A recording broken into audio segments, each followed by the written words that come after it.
जय विश्वकर्मा जय विश्वकर्मा जय विश्वकर्मा जय विश्वकर्मा जय विश्वकर्मा जय विश्वकर्मा जय विश्वकर्मा जय विश्वकर्मा जय विश्वकर्मा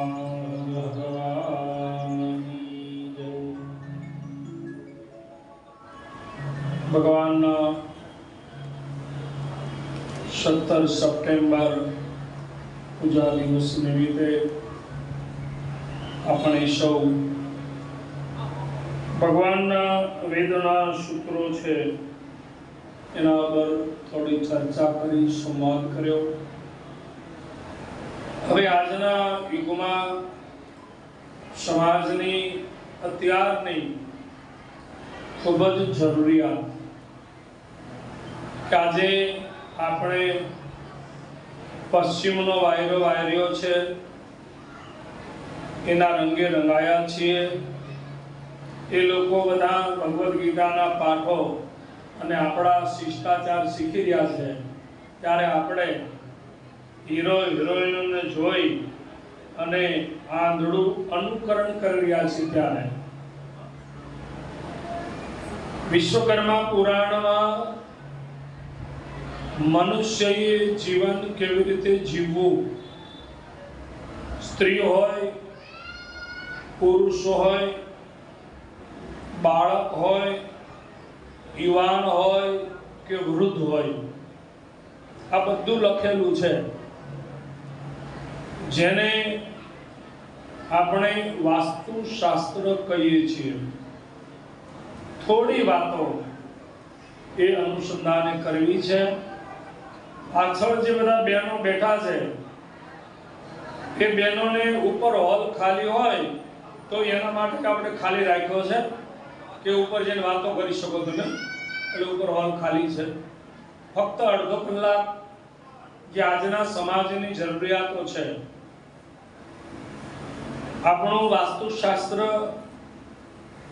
એટલે જીવન જીવવાની કળા એ ભગવાન વિશ્વકર્માએ આપી છે, જેને આપણે વાસ્તુશાસ્ત્ર કહીએ છીએ.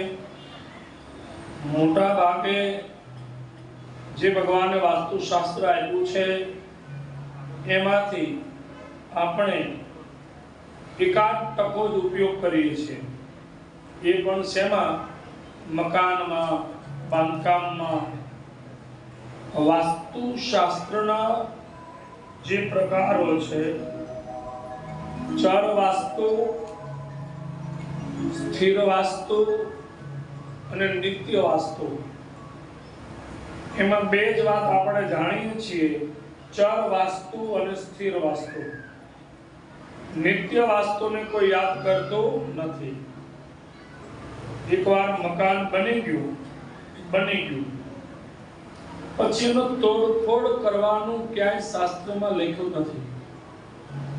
કોઈ પણ વાસ્તુશાસ્ત્રી હોય, હું 25 વર્ષથી જાહેરમાં બોલું છું, જાહેરમાં એક પણ વાસ્તુશાસ્ત્રી મારી સામે આવે અને મને બતાવે કે આપણા શાસ્ત્રમાં ઘરમાં ટોયલેટ કઈ જગ્યાએ હોવું જોઈએ લખ્યું હોય પણ બતાવે. ક્યાંય ઉલ્લેખ જ નથી. સદા પણ અંધશ્રદ્ધા ઉપર બધું ચાલે છે, એનો રોટલો ચાલે છે. આપણા ધર્મ ગ્રંથમાં ક્યાંય ટોયલેટનો ઉલ્લેખ નથી. સમજી ગયા, થોડું શીખી ગયા, ઈશાન ખૂણામાં પૂજા હોવી જોઈએ, અગ્નિ ખૂણામાં રસોડું હોવું જોઈએ, વાયવ્યમાં ફલાણું હોવું જોઈએ, અહીંયા ફલાણું હોવું જોઈએ. તમે ગમે એવો, તમને ગમે એવા નકશાથી તમે મકાન બનાવો. તમે વાસ્તુશાસ્ત્રને સમજો. ટોયલેટ ઘરમાં આવ્યા કેટલા વર્ષ થયા? અંગ્રેજો લાવ્યા. આ વેદ આદિકાળથી લખાયું, ક્યાંય ઉલ્લેખ નથી. હું જાહેરમાં કહું છું, ઘરમાં ફળના વાટકા લગાડો, ફલાણી પટ્ટીઓ મારો, હું જોઉં છું. આ ખાલી માનસિક છે, બીજું કાંઈ જ નથી. એમાંથી બહાર નીકળવાનું છે. વાસ્તુશાસ્ત્ર એટલે શું? ચર વાસ્તુને છોડી દો, સ્થિર વાસ્તુને છોડી દો. સ્થિર વાસ્તુ એટલે મકાન, કારખાનું વગેરે વગેરે. નિત્ય વાસ્તુ એટલે આપણે સવારે જાગીએ ઊંઘમાંથી અને રાત્રે સૂઈએ ત્યાં સુધીનો ક્રમ છે, નિત્ય વાસ્તુ છે. આ મકાન માટે છે, પણ એ આપણે ન કરવું પડે એટલે આપણે ઓલા મકાન ઉપર સિક્કો મારી દીધો. આ મકાન જ છે ને, ભાડાનું મકાન છે ને. આપણે એક ભજનમાં ગાયું છે કે જીવ શાને હરે છે ગુમાનમાં, તાર રેવું ભાડાના મકાનમાં. જીવ શાને હરે છે ગુમાનમાં, તાર રેવું ભાડાના મકાનમાં. આ મકાન છે, એ પેલા મકાનમાં વાસ્તુ ગમે ત્યાં હોય. આ 4-5 વાત કરું ને એ તમે યાદ રાખજો, અને તમારા ઘરમાં બદલાવ ના આવે તો મને કહેજો. પેલા મકાનમાં જવા દો, ગમે ત્યાં રસોડું હોય, ગમે ત્યાં બાથરૂમ હોય, બહુ ઊંડું નહીં ઉતરવાનું. પણ આ મકાનની વાત છે. પણ એમાંય આપણે એક ડગલું આગળ વધી ગયા કે જાણે મારું મકાન કરાયુમાં રંગને રોગા. કાળા થાય કે જાણે મારું મકાન કરાયુમાં રંગને રોગા. કે જાણે કાયમ લીધું છે તો એ જાણમાં તાર રેવું ભાડાના મકાનમાં. હરે છે ગુમાનમાં, તારે લેવું ભાડાના મકાન. તેની વાત તમને સીધું અને સરળ સમજાવી દઉં. ભગવાન વિશ્વકર્મા દ્વારા પંચમહાભૂતોથી બનેલું આ આપણું ખોળિયું, એને તમે સારી રીતે સમજી લો તો ભગવદ ગીતા, રામાયણ કોઈ વાંચવાની જરૂર જ નથી. ખાલી આ શરીરને સમજી લો. શરીરની એકતા જુઓ.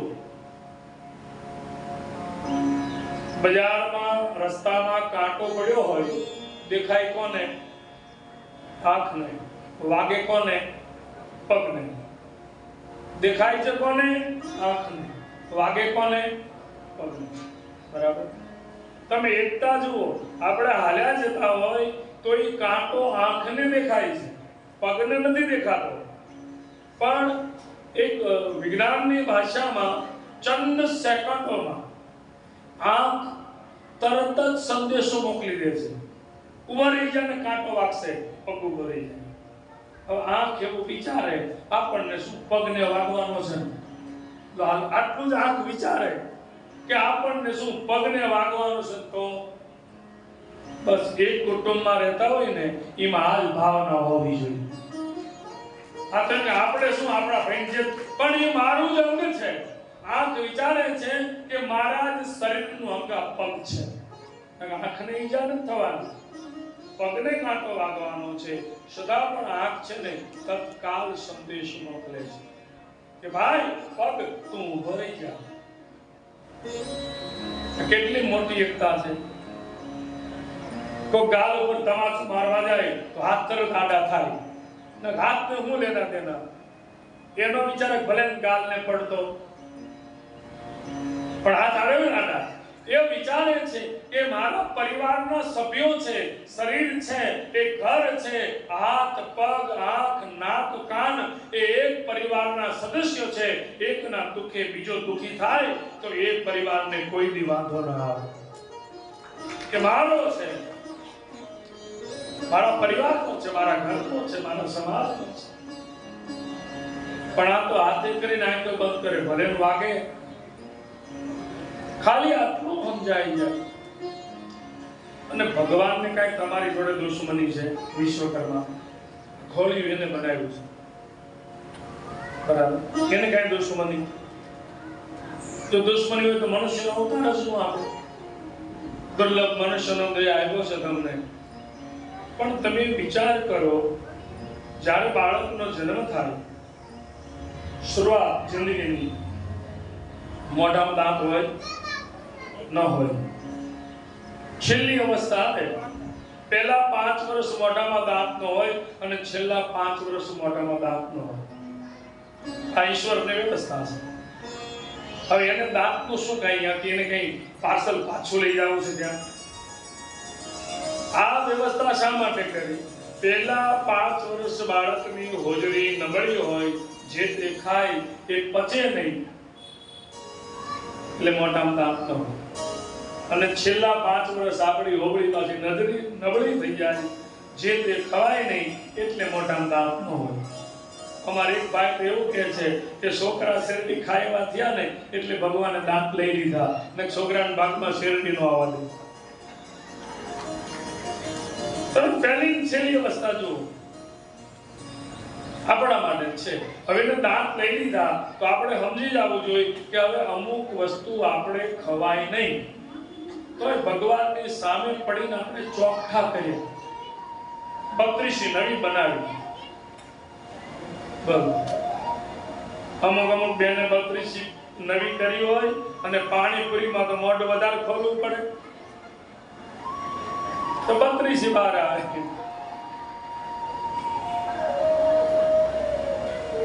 તો આપણે ચોખ્ખું બનાવ્યું. તમને વાત કરી દઉં, એક દાદા અને એક દાદી જમવાઈ ગયા અમૃતમાં. અમૃત છે ને ભાઈ, છે ને? તે જમી લીધું.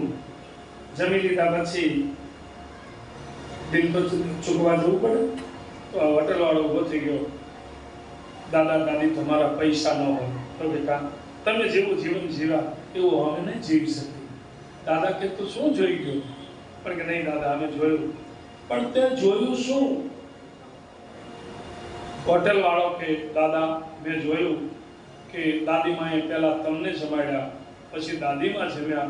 આવું અમે નહીં જીવીએ, કારણ તમારા ખોળિયા જુદા પણ આત્મો એક છે. દાદા કે તારી બહુ મોટી ભયંકર ભૂલ છે.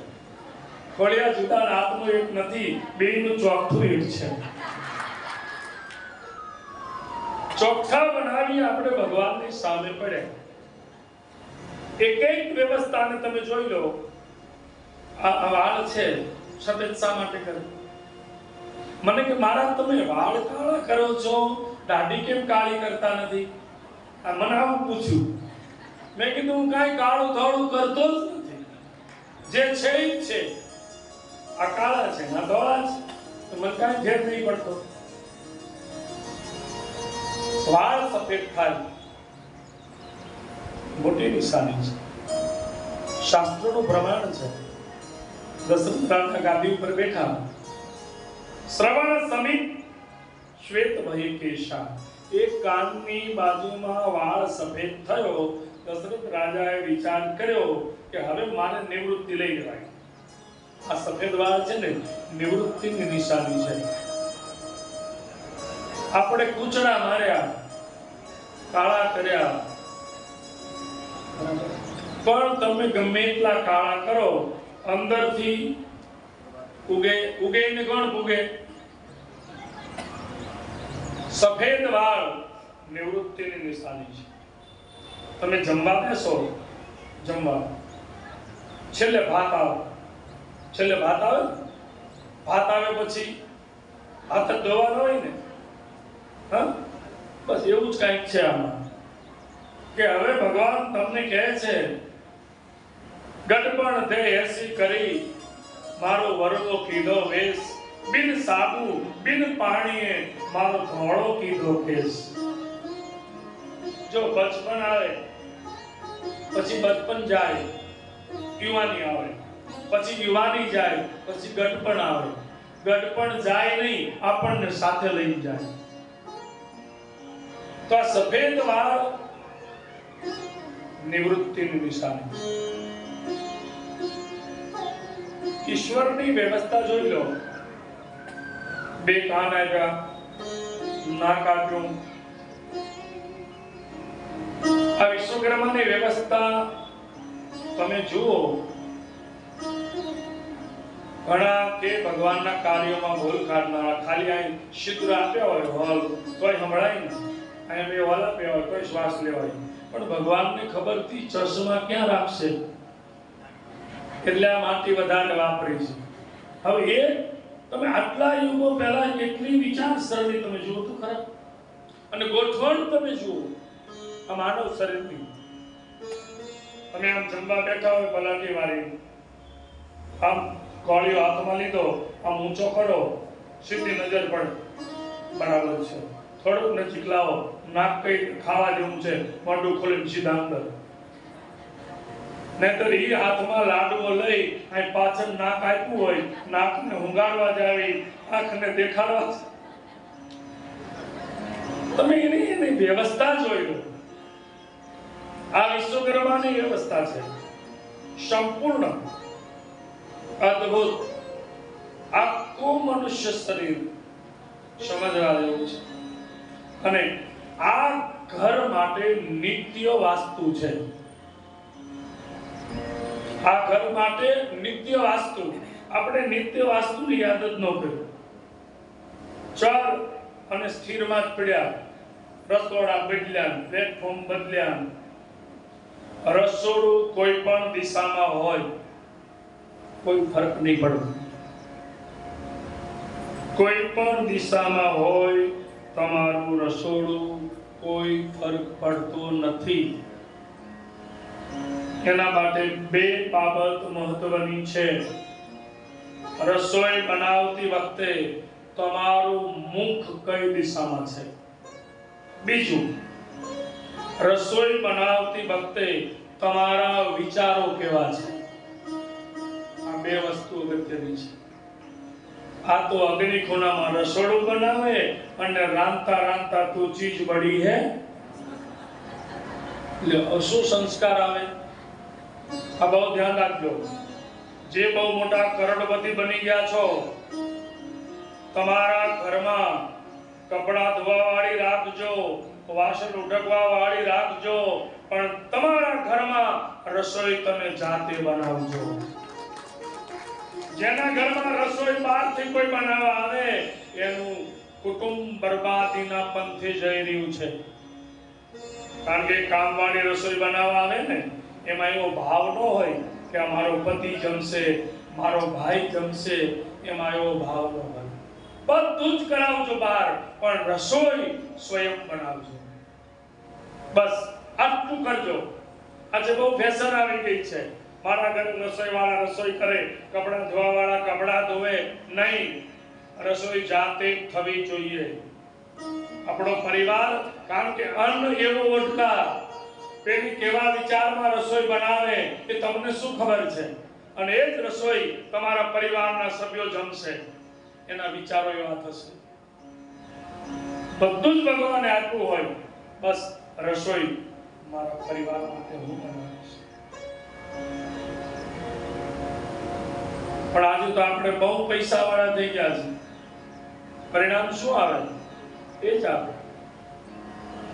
સૌથી મુખ્ય બાબત છે અન્ન. જેવું અન્ન ખાવ, અન્ન પકાવનાર, અન્ન ખવડાવનાર, એના 100% સંબંધો છે. એ ખાસે એના પર અસર થશે. મહાભારતમાં પ્રસંગ છે.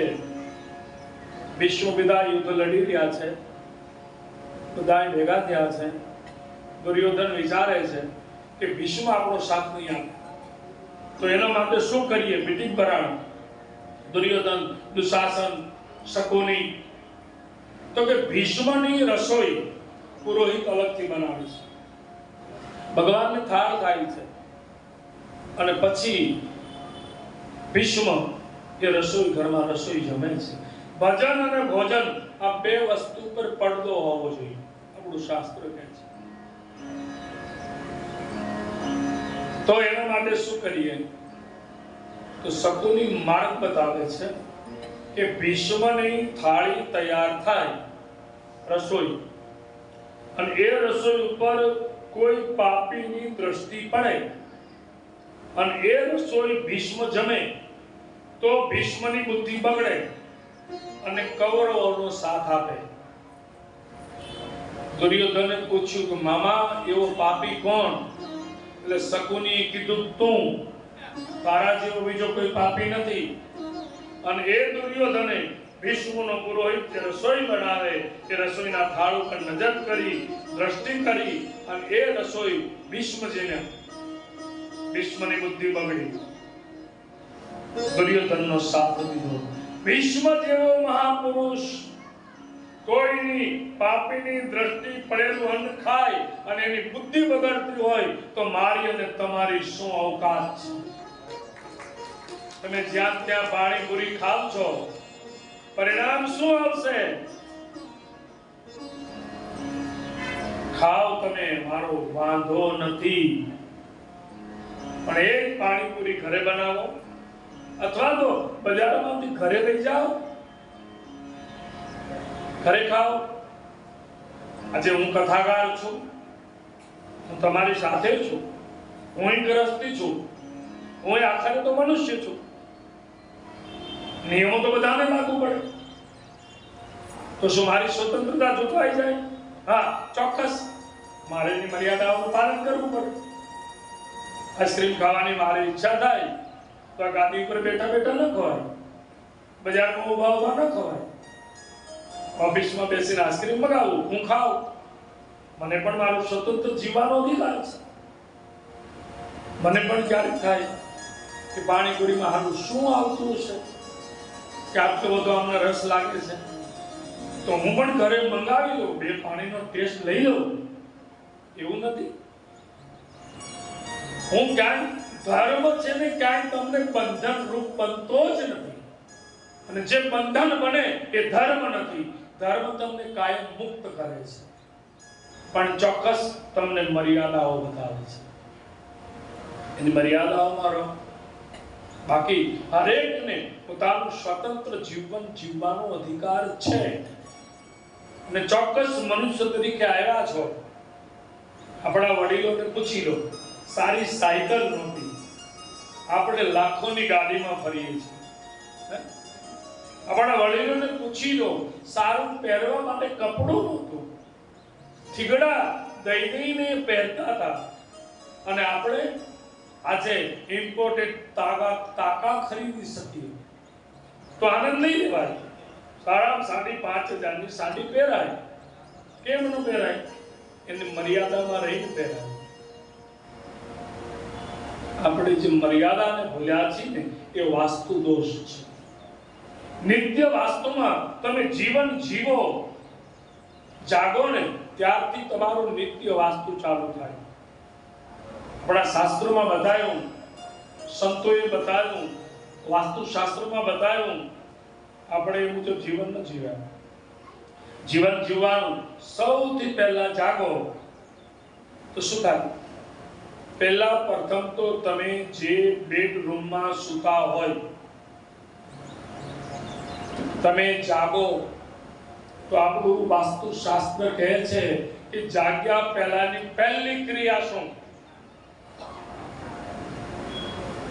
નિજ હાથનું દર્શન. કરાગ્રે વસ્તે લક્ષ્મી, કર મોડે સરસ્વતી, કર મધ્યે તુ ગોવિંદા, પ્રભાતે કર દર્શનો. ત્યાંથી શરૂ થાય. જાગે એટલે સામે જાવડો મોટો અરીસો રાખ્યો હોય બેડની સામે. જે ઘરમાં બેડની સામે અરીસો હોય એ ઘરની શાંતિ હણાય હણાય ને હણાય. જ્યાં તમે જાગો, બેડની સામે તમારી સીધી દ્રષ્ટિ પડે ત્યાં દર્પણ ન હોવું જોઈએ. દર્પણ હોય એટલે પહેલા તમે તમારા મુખને જોશો. અને ઘણી બહેનો એવી છે જાગી અને કરા કરે વસ્તે લક્ષ્મી નો કરે, જાગીને સીધો અરીસો, પછી મંદિરમાં આવે, કથામાં બેઠી, કોણ જાણે કોનું મોઢું જોયું છે, તે તારું મોઢું જોયું. જાગીને સવારે મહાપુરુષો કહી ગયા નિત્ય વાસ્તુ. છેલ્લે પરમ પૂજ્ય પાંડુરંગ શાસ્ત્રીજી મહારાજ મહાપુરુષને વંદન છે. એને વધારે કઈ માથાકૂટ ન કરી, આ નિત્ય વાસ્તુ ઉપર વજન દીધું. બહુ લાંબી વાત ન કરી, 3 જ વસ્તુ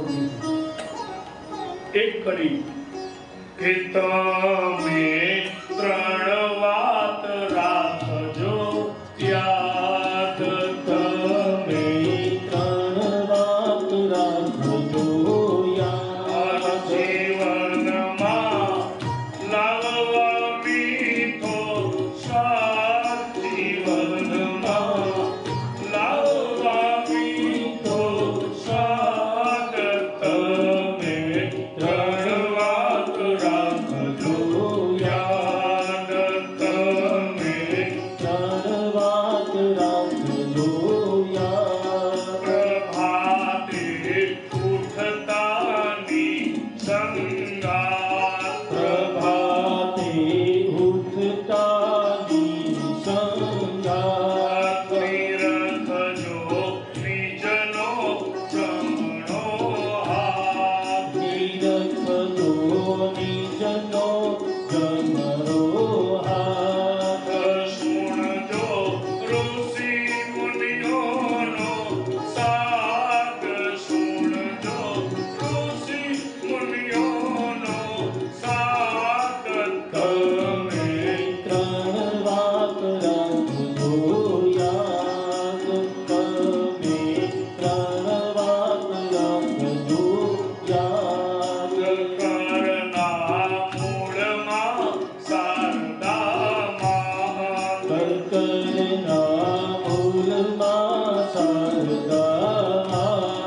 આંગળીએ લક્ષ્મી છે સાક્ષાત. આંગળીએ લક્ષ્મી છે સાક્ષાત.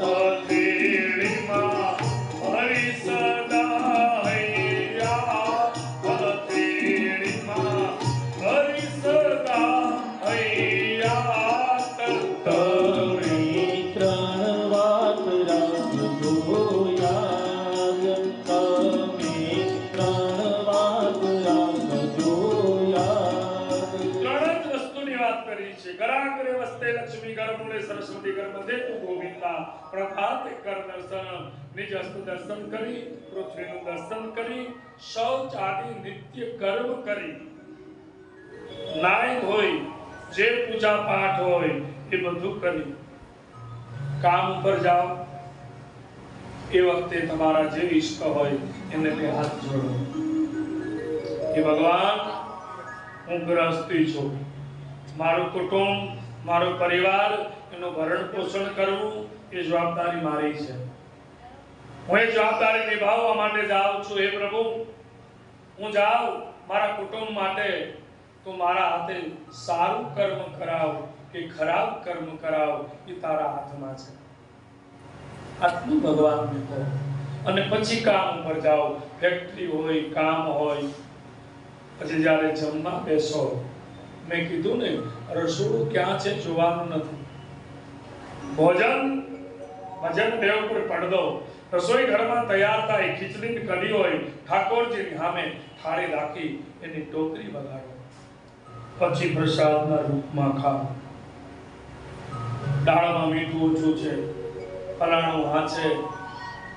જમવા બેસો ત્યારે જમી લીધા બાદ તમે ફરિયાદ કરો, આજ શાકમાં થોડું નમક વધારે હતું. જમતા જમતા અન્નપૂર્ણી સદાપૂર્ણી સદા શંકર પ્રાણ વલ્લભે અન્નપૂર્ણા છે, એનો અનાદર ન કરો. એટલું જ લો થાળીમાં કે વધારાનું ન જાય નાલીમાં. થાળીમાં એટલું જ લો. જેના ભોજનની થાળીમાં રોજ અન્ન વધતું હોય અને પગાર થતો હોય એ ઘર ધીમે ધીમે દેવાદાર બની જાય છે. લખી લેજો. કાયમ માટે 2 વખત લેજો. ઘણા કે નહીં અમે ગમે એટલું કમાઈ અમારા ઘરમાં પૈસા દેખાતા નથી. એનું કારણ આ બહુ જ વાત કરી છે ભોજન ઉપર. ભગવાનને ટોકરી વગાડો, પછી ભોજન કરો. ભોજનને માનજો પ્રભુનો પ્રસાદ, તેથી આવશે મીઠો સ્વાદ. પ્રસાદના રૂપમાં ગ્રહણ કરો અને સ્વાદ બદલાઈ જાય. ઘરમાં ભક્તિ ભળે ઘર મંદિર બની જાય. પ્રવાસમાં ભક્તિ ભળે પ્રવાસ યાત્રા બની જાય. વ્યક્તિમાં ભક્તિ ભળે વ્યક્તિ ભગત બની જાય. ભોજનમાં ભક્તિ ભળે ભોજન પ્રસાદ બની જાય. ગીતમાં ભક્તિ ભળે ગીત ભજન બની જાય. તમારા ઘરે મહેમાન આવે, મહેમાન ને તમે રવો બનાવો, શીરો, અને સત્યનારાયણની કથામાં બનાવો, બેમાં ફેર હોય? એક સરખો જ હોય બનાવવાની રીત બધું. પણ મહેમાન આવે અને બનાવો અને કથામાં બનાવો, મીઠો કથામાં બનાવ્યો હોય લાગે. શું કામ? પ્રસાદ છે. હાથમાં લીધો, નમન કર્યા, પછી ગ્રહણ કર્યો. એમાં ભક્તિ ભળી છે. એને નમન કરી અને ખવાય એટલે મીઠો લાગે. અને મહેમાન આવે ત્યારે ઊભા ગળે ખવાય. એ માપ ન હોય કેટલો ખાવો, એ મીઠો ન લાગે. તો પહેલી વાત બહારની ખાણીપીણી. એનાથી આગળ પૂજા ઈશાન ખૂણામાં ન હોય તો કઈ વાંધો નહીં, ગમે એ ખૂણામાં હોય. મા બાપ વડીલો આંગણે આવેલો અતિથિ એને આદર આપો ને તો તમારી પૂજા છે ને એ ઈશાન ખૂણામાં જ છે. ઈશાન ખૂણામાં ગમે એવું મંદિર બનાવો, પણ સવારે જો ટોકરી વગાડવાનો ટાઈમ ન હોય તો એ મંદિર શું કામનું છે? નાય ધોઈ ફ્રેશ થયા, ભગવાનનું પૂજન કર્યું, પ્રસાદ લીધો, સાંજે ઘરે આવ્યા, વાળું પાણી કરી લીધા, સુવાનો ટાઈમ થાય, તમારા ઈષ્ટ હોય એની સામે 2 હાથ જોડો. હે પ્રભુ, સવારથી સાંજ સુધી કુટુંબનું ભરણ પોષણ કરવા માટે, મેં મારા ગૃહસ્થી ધર્મનું પાલન કરવા, હું કમાવા માટે ગયો. સાચું કરાયું, ખોટું કરાયું, મેં જે કર્મ કર્યું પ્રભુ એ તને સમર્પિત છે. કાયેન વાચા મનસેન્દ્રિયવા બુદ્ધ્યાત્મના પ્રકૃતિ સ્વભાવત કરોમિ યદ્યત સકલમ પરસ્મે નારાયણાયતિ સમર્પયામિ. એને કરી દો. તેરા તુજકો અર્પણ. આ બધો થેલો આપણે ખંભે લઈને ફરીએ છીએ. અને સૌથી મોસ્ટ બહુ અગત્યની બાબત આજ બહુ જરૂર છે. બહેનો માટે આખું વાસ્તુશાસ્ત્ર છે. આમ તો બધા આપણે ચંદનનો કે કંકુનો ચાંદલો કરીએ છીએ. એ ચાંદલો સિર્ફ ચાંદલો નથી, એની પાછળ વાસ્તુશાસ્ત્ર છે ને વિજ્ઞાન છે. જો ઘણા એવી પરંપરા છે કે ભાઈ અમે દિવસ આપીએ ને પછી પૈસા ના આપે. તમે જો આ શું છે? વાસ્તુશાસ્ત્ર છે. પણ એ શા માટે? અત્યારના યુગ માટે નહીં. જ્યારે આપણા વડીલો હતા, રાણી સાહેબ સિક્કા હતા, લાઇટની વ્યવસ્થા નહોતી, રાતનું અંધારું હોય, હિસાબની લેવડ દેવડમાં ભૂલ થાય, એટલે નિયમ અમે દિવસ હાથમાં પછી પૈસા આપતા નથી. બીજું કાંઈ નથી. વિજ્ઞાન જ છે, સમજણ છે. આખું આપણું વાસ્તુ. બહેનોને શેઠામાં સિંદૂર પૂરવાનો હોય, કલરના કંકુ પૂરે, અમુક લીલો હાથો પૂરે, લીલી હાડી વડે તો લીલો બોલો. સ્ત્રીઓ માટે શૃંગાર વાસ્તુશાસ્ત્રમાં આપ્યો છે સિંદૂર. બ્રહ્મરંધા અહીંયા હોય, સ્ત્રીનું બ્રહ્મરંધ વધારે કોમળ હોય. આપણા ઋષિ મુનિઓનું જ્ઞાન જુઓ, એટલે શેઠામાં સિંદૂર પૂરવાનું હોય અને સિંદૂર જે દ્રવ્ય છે એમાં પારદ નામનો પદાર્થ આવે અને પ્રાર્થ છે એ પારદ શેઠામાં સિંદૂરમાં પુરાયો હોય એટલે બ્રહ્મરંધ એકદમ કોમળ હોય છે, એ મજબૂત બને. એની આખી આ વાત છે. પ્રકૃતિ ત્યાં ચાંદલો કરવાનો છે. આ દરેક પાછળ વિજ્ઞાન છે. હાથમાં બંગડી વાસ્તુશાસ્ત્રનો નિયમ છે. ગળામાં મંગળસૂત્ર, અખંડ વાળ, આમાં કેટલું કેટલું બચ્યું છે એ તમારે નક્કી કરવાનું છે. સ્ત્રીના વાળ અખંડ હોવા જોઈએ. સ્ત્રીના જ વાળ કેમ વધે છે, પુરુષોના કેમ નહીં? તમે કોઈ જોજો. આ ઈશ્વરી નિર્માણ છે, તમે જોઈ લો. 25 વર્ષનો પુરુષ અને 25 વર્ષની સ્ત્રી જન્મથી વાળ બંને નહીં કપાવે. ચાલો, જેટલા વાળ સ્ત્રીના મોટા થશે ને એટલા પુરુષના નહીં થાય. આ વૈજ્ઞાનિક પ્રમાણ છે. પુરુષને જ દાઢી અને મૂછો આવે છે, સ્ત્રીને કેમ નહીં? ચલો, આ એ જ ઈશ્વર છે, એ જ નિર્માતા છે. આ વાસ્તુશાસ્ત્ર છે. સ્ત્રીના વાળ અખંડ હોય. આપણા ઇતિહાસને ક્યારેક વાંચજો. રાજાઓ ઉપર સંકટ આવ્યા, યુદ્ધમાં મહારાજાનો પરાજય થયો, ત્યારે એની સ્ત્રીઓ પોતાના ઇજ્જતને બચાવવા પોતાના વાળથી ગળે ફાંસા ખાધાના દાખલાઓ છે. ઇજ્જત બચાવવાનું સાધન છે સ્ત્રીના વાળ. અને એક વસ્તુ આપણા વાસ્તુશાસ્ત્રના જે લક્ષણો બતાવ્યા, પરણેલી સ્ત્રી હોય, ગળામાં મંગળસૂત્ર, શેઠામાં સિંદૂર, કપાળમાં ચાંદલો, હાથમાં બંગડી, અખંડ વાળ અને ભારતીય વેશભૂષા, આ સંપૂર્ણ શૃંગાર સજી ભારતીય સ્ત્રી નીકળી હોય, ભલે રાતના 2 વાગ્યા હોય, પણ કોઈ માયલા લાલની તાકાત નથી કે આ શૃંગાર સામે ઊંચી દ્રષ્ટિ કરીને જોઈ શકે.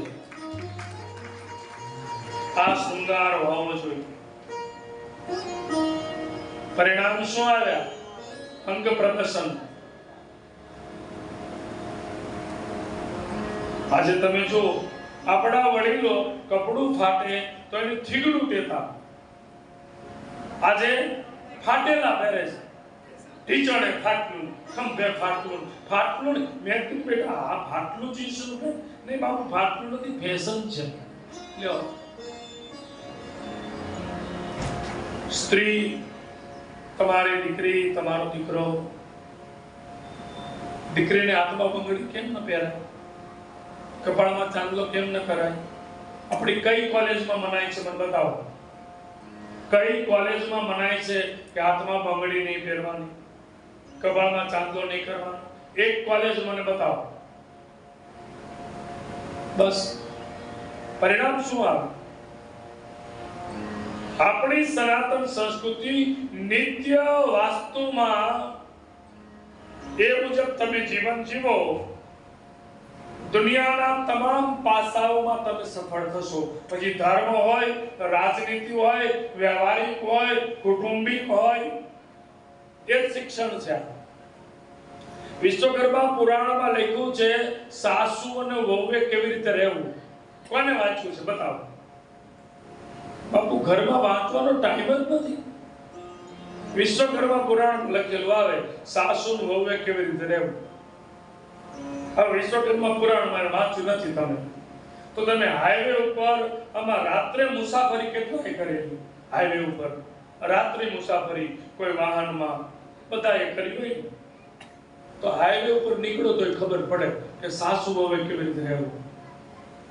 2 વાહન સામસામ આવે રાત હોય હે તો શું તમે જોજો ગાડી ચલાવતા હોય એકાબીજા ડીમ ફૂલ કરે ને, એક વાળો ડીમ કરે તો એક ફૂલ કરે, બીજો ફૂલ કરે તો ડીમ કરે, આ ડીમ ફૂલ કરે એટલે બે બાજુમાંથી પસાર થઈ જાય, પણ બે ફૂલે ફૂલ આવે તો અચ્યુતમ કેશવમ.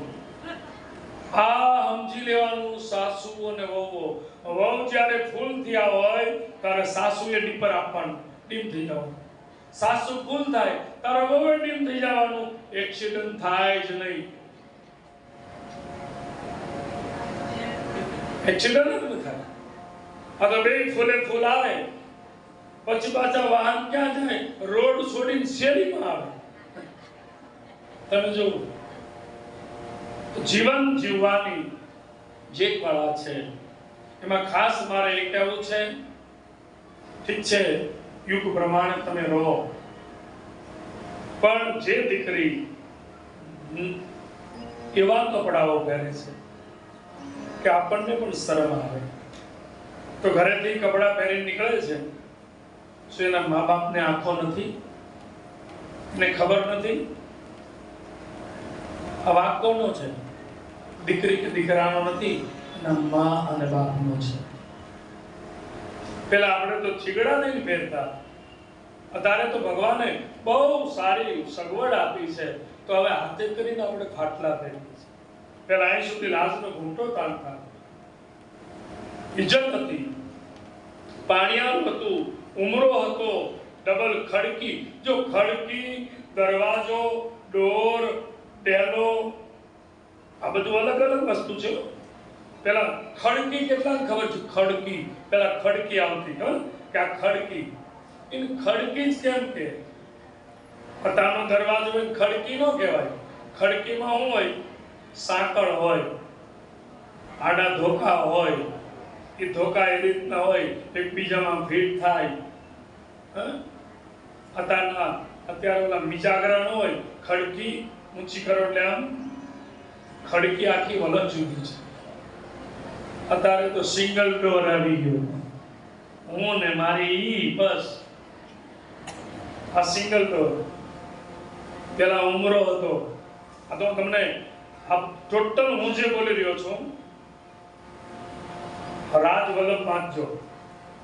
ઉમરો કોને કહેવાય, ખડકી કોને કહેવાય, આ વિશ્વકર્માનું વાસ્તુશાસ્ત્ર. પેલા ઉમરો હતો. ઉમરો. અત્યારે કોઈ ઘરમાં ઉમરા છે તો સાસુને બોલવાનો અધિકાર ગઈ ગયો કે મારી વહુ મને પૂછ્યા વગર ઉમરો ન ઓળંગે. સાસુ બોલી જ ન કે ઉમરો જ નીકળી ગયો. શું બોલો તમે? હાવ થયું બધું. ઉમરો એ મર્યાદાનું પ્રતીક હતો. ઉમરો છે ને એ મર્યાદાનું પ્રતીક હતો. તમારી દીકરી, તમારો દીકરો, દીકરાની વહુ ઘરની બહાર નીકળે ને એટલે ઉમરો ટપે ને એટલે એના અંદર તરત અવાજ આવે કે હું કયા કુટુંબમાં છું.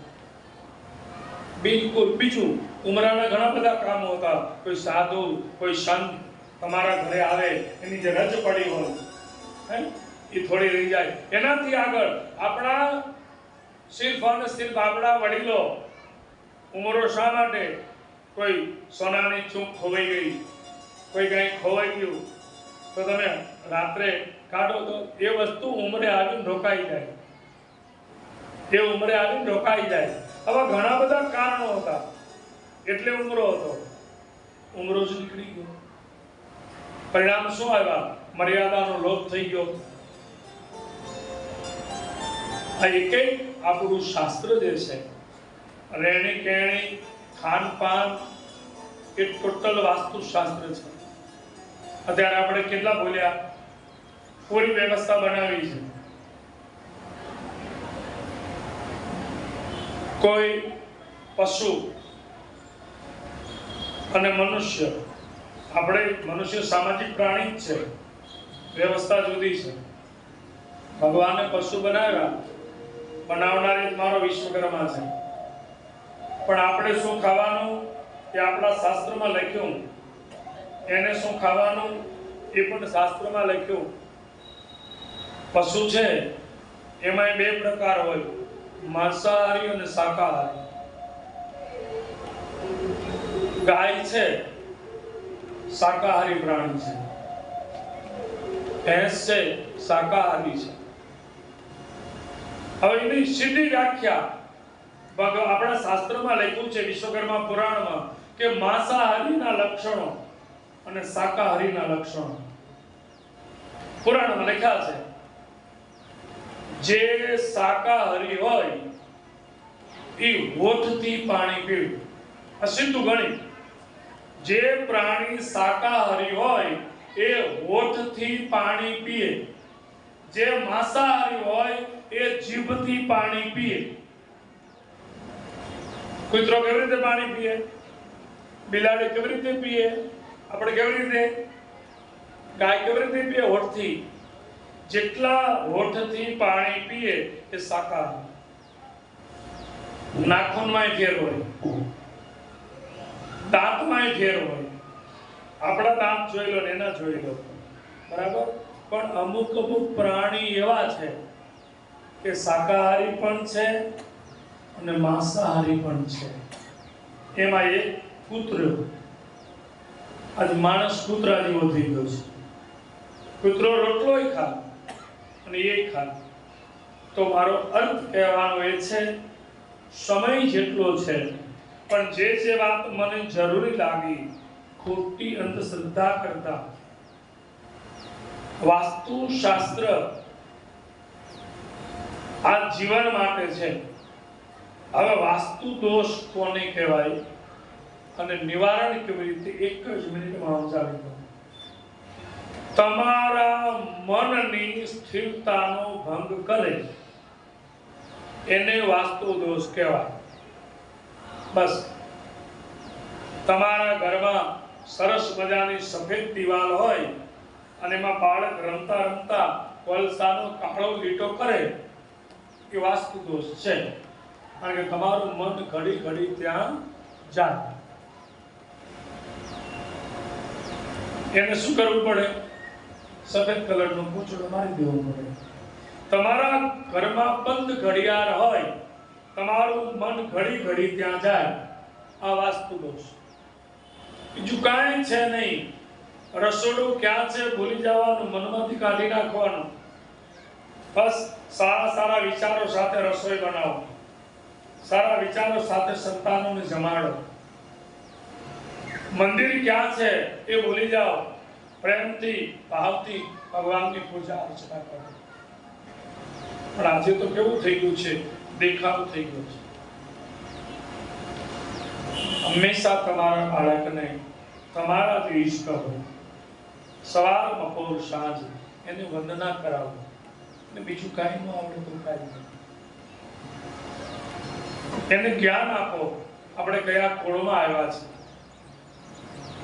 આપણે કયા કુળમાં જન્મ લીધો છે, આ શાસ્ત્ર પહેલું ભણાવવાનું છે. અને એ છે વાસ્તુશાસ્ત્ર. 3 પ્રકારના છે, ચર, સ્થિર અને નિત્ય. માં ચર અને સ્થિરમાં બહુ ઊંડા નહીં ઉતરવાનું. નિત્ય વાસ્તુ એટલે જીવન કેવી રીતે જીવવું, જીવન દિવ્ય જીવવું. जब तू आयो जगत में जग हसे तुम रोई, ऐसी करनी कर चलो तुम हसो जग रोई. चातु शास्त्र आ है. तो थोड़ी वास्तु शास्त्रनी चर्चा 6:30 થવાય છે. જો આપણે આરતી કરવાની છે, મહાઆરતી છે. મારી વાણીને વિરામ આપું એ પૂર્વે 1-2 વાત હું આપની સાથે શેર કરીશ કે આ મંડળ દ્વારા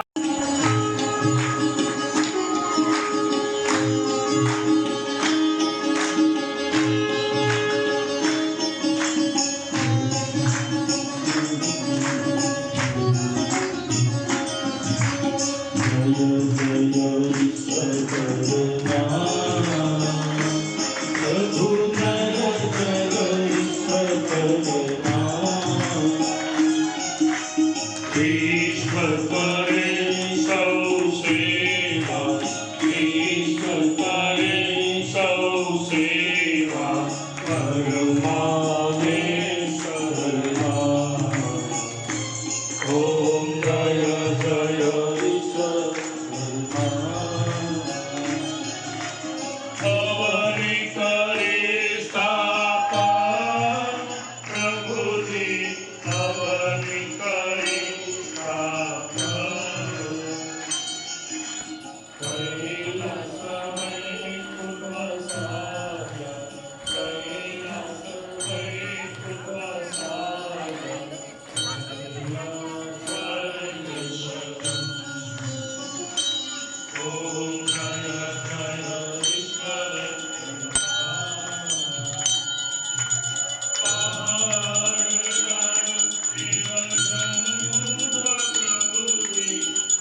વિષ્ણુ મંગળ